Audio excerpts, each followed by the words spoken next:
Yang best kan, yang tengok. Kita bagi asal. Ini rasa nasi biryani. Nasi biryani Kota Baru. Ada kambing. Kita tunggu ada lauk.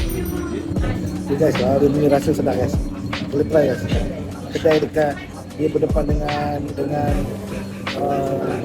Balai Polis Kota Baru, LPD Kota Baru. Lauk kambing, macam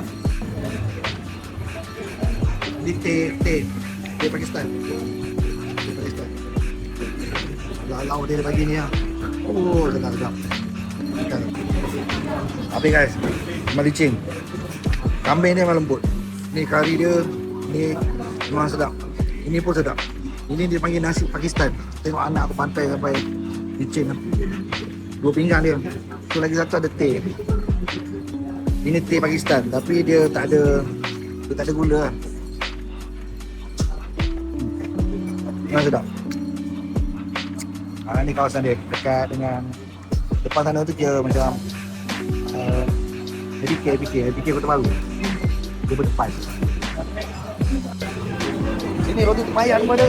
Ni. Yang best. Tempayan dah, roti tempayan dah. Mana? Kedai ni.